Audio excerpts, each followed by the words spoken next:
Hi friends, AP రాష్ట్ర వ్యాప్తంగా 5 లక్షలు కొత్త పెన్షన్లు మంజూరు చేయడం జరిగింది. అయితే ఇందులో కొత్త పెన్షన్లు ఎలా మంజూరు చేస్తారు? వితంతు పెన్షన్లు, వికలాంగుల పెన్షన్లు మంజూరు చేస్తారా? ఒకవేళ మంజూరు చేస్తే కావాల్సిన డాక్యుమెంట్స్ ఏమవసరం ఉంటాయి? ఇలా అన్నీ ఈ వీడియోలో తెలుసుకుందాం. ఈ వీడియోని ఎక్కడ స్కిప్ చేయకుండా చివరి వరకు చూడండి. అలానే లైక్ చేసి ఎవరైనా మన ఛానల్ని కొత్తగా చూస్తున్నట్లయితే వెంటనే సబ్స్క్రైబ్ చేసుకోండి. అలానే అమెజాన్లో కానీ ఫ్లిప్కార్ట్లో కానీ ఎప్పుడు పడితే అప్పుడు ఆఫర్స్ అనేవి వస్తుంటాయి. ఈ డీల్స్ మరియు ఆఫర్లు తెలుసుకోవాలంటే డిస్క్రిప్షన్లో టెలిగ్రామ్ ఛానల్ లింక్ ఇచ్చాను, వెంటనే జాయిన్ అవ్వగలరు. ఇక విషయానికి వస్తే 5 లక్షల కొత్త పెన్షన్లు గురించి ఈ నెల 24న క్యాబినెట్ మీటింగ్ అయితే జరుగుతుంది. ఈ క్యాబినెట్ మీటింగ్లో తుది నిర్ణయం తీసుకోవడం జరుగుతుంది అని సమాచారం రావడం జరిగింది. అలానే రాష్ట్ర ప్రభుత్వంలో బోగస్ పెన్షన్లు గుర్తించడం జరిగింది. దాదాపు 3 లక్షల వరకు ఉన్నట్లయితే సమాచారం అందింది. అయితే ఈ ప్రభుత్వం అనేది ప్రజా సంక్షేమం, రాష్ట్ర అభివృద్ధి ప్రధాన లక్ష్యంగా పనిచేస్తున్న ఈ ప్రభుత్వం కీలక నిర్ణయం దిశగా అడుగులు వేస్తుంది. ఈ 5 లక్షల పెన్షన్లకు అదనంగా 200 కోట్లు ప్రభుత్వంపై పడుతుందని సమాచారం రావడం జరిగింది. అయితే గత ప్రభుత్వంలో ఎవరైతే పెన్షన్కు దరఖాస్తు చేసుకున్నారో ఆ దరఖాస్తులను కూడా పరిశీలించే అవకాశం ఉంటుంది. పరిశీలనలో మొత్తం 5 లక్షల పెన్షన్ దరఖాస్తులు ఉన్నాయని సమాచారం రావడం జరిగింది. అందులో గత ప్రభుత్వం హయాంలో 2.3 లక్షల పెండింగ్ దరఖాస్తులు ఉన్నాయని సమాచారం రావడం జరిగింది. ఈ 5 లక్షల పెన్షన్ దరఖాస్తులు పరిశీలించి వారు అర్హులైతే పెన్షన్ ఇవ్వడం జరుగుతుంది. ఈ కూటమి ప్రభుత్వం అధికారంలోకి వచ్చాక మీ వివిధ కేటగిరీల పెన్షన్ దరఖాస్తులు అందజేయడం జరిగింది. ఈ 5 లక్షల పెన్షన్ దరఖాస్తులు పరిశీలించి వాళ్ళకి ఫైనల్ లిస్ట్ చేసి త్వరలో పెన్షన్ పంపించడం జరుగుతుంది. అలానే బోగస్ పెన్షన్లు ఏరివేత అనేది జరుగుతుంది.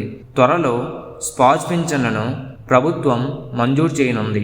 ఇప్పటికే 1,00,000కి పైగా దరఖాస్తులు ప్రభుత్వానికి అందాయని, అందులో 83,000 స్పాజ్ పెన్షన్లు అందించేందుకు కార్యాచరణను చేపడుతుంది.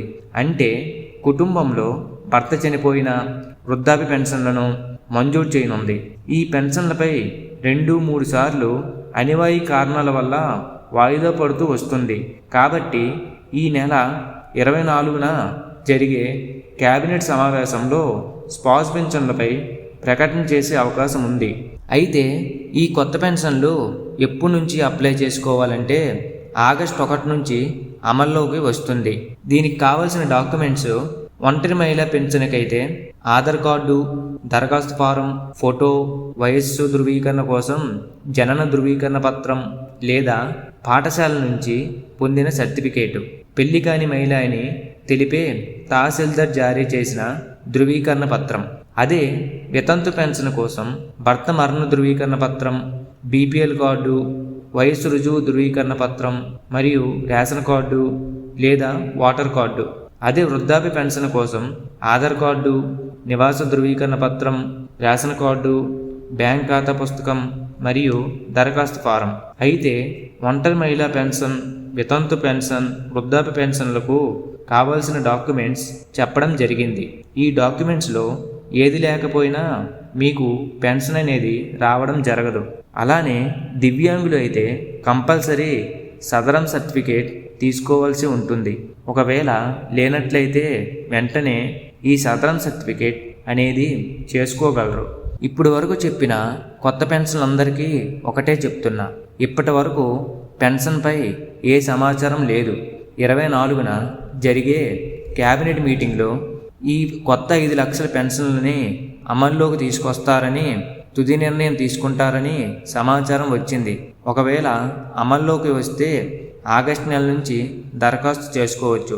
ఇంకా ఈ పెన్షన్పై అధికారికంగా ప్రకటన రాలేదు, పత్రిక ప్రకటన వచ్చింది. ఒకవేళ అధికారిక ప్రకటన వస్తే నేను తెలియజేస్తాను. ఓకే ఫ్రెండ్స్, ఈ ఇన్ఫర్మేషన్ మీకు నచ్చినట్లయితే లైక్ చేసి మీ ఫ్రెండ్స్కి షేర్ చేయగలరు. అలానే సబ్స్క్రైబ్ చేసి పక్కనే ఉన్న బెల్ ఐకాన్ని క్లిక్ చేయగలరు. Thank you for watching.